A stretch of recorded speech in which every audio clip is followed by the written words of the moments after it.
സംസ്ഥാനത്തെ സ്കൂൾ കോമ്പൗണ്ടുകളിൽ അപകടാവസ്ഥയിലുള്ള കെട്ടിട ഭാഗങ്ങൾ സ്കൂൾ തുറക്കും മുൻപ് പൊളിച്ചു നീക്കാൻ തീരുമാനം. തദ്ദേശ സ്വയംഭരണ പൊതുവിദ്യാഭ്യാസ വകുപ്പ് മന്ത്രിമാരുടെ ഉന്നതതല യോഗത്തിലാണ് തീരുമാനം. പൂർണ്ണമായും സുരക്ഷിതമായ പഠനാന്തരീക്ഷം ഉറപ്പാക്കുന്നുവെന്ന് തദ്ദേശ സ്വയംഭരണ സ്ഥാപനങ്ങൾ ഉറപ്പാക്കാനും മന്ത്രിമാർ നിർദ്ദേശിച്ചു. സംസ്ഥാനത്തെ സ്കൂൾ കോമ്പൗണ്ടുകളിൽ അപകടാവസ്ഥയിൽ നിൽക്കുന്ന എല്ലാ കെട്ടിട ഭാഗങ്ങളും സ്കൂൾ തുറക്കും മുൻപ് പൊളിച്ചു നീക്കും. പുതിയ കെട്ടിടങ്ങൾ നിർമ്മിച്ച സ്കൂളുകളിൽ പോലും വർഷങ്ങൾ പഴക്കമുള്ള കെട്ടിടങ്ങൾ സാങ്കേതിക തടസ്സങ്ങൾ മൂലം പൊളിക്കാനാവാതെ അപകടാവസ്ഥയിൽ നിലനിൽക്കുന്ന സാഹചര്യത്തിലാണ് തീരുമാനം. പഴയ കെട്ടിടങ്ങൾ അടുത്തുണ്ടെന്ന കാരണത്താൽ പുതിയ കെട്ടിടങ്ങൾക്ക് ഫിറ്റ്നസ് കിട്ടാത്ത സാഹചര്യവും നിലവിലുണ്ട്.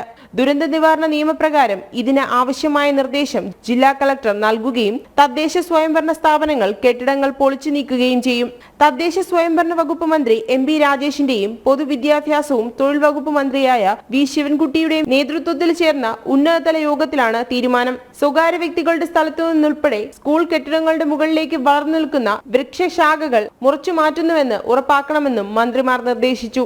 സ്കൂൾ പരിസരത്ത് അപകടകരമായി നിൽക്കുന്ന മരങ്ങൾ മുറിച്ചു മാറ്റും. പൂർണ്ണമായും സുരക്ഷിതമായ പാഠാന്തരീക്ഷം ഉറപ്പാക്കുമെന്നും തദ്ദേശ സ്വയംഭരണ സ്ഥാപനങ്ങൾ ഉറപ്പാക്കാനും മന്ത്രി നിർദ്ദേശിച്ചു.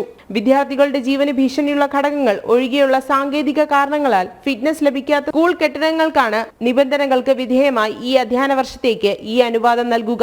ചുമരുകളുടെ പ്ലാസ്റ്ററിംഗ്, ഫ്ലോറിംഗിലെ ചെറിയ പ്രശ്നങ്ങൾ, ക്ലാസ് മുറിയുടെ വലുപ്പത്തിലെ അപാകതകൾ, ഫാൻ സീലിംഗ് ഇല്ലാത്തത് തുടങ്ങിയ സാങ്കേതിക കാരണങ്ങളാൽ ഫിറ്റ്നസ് ലഭിക്കാത്ത സ്കൂളുകൾക്കാണ് ഈ തീരുമാനം സഹായകരമാവുക.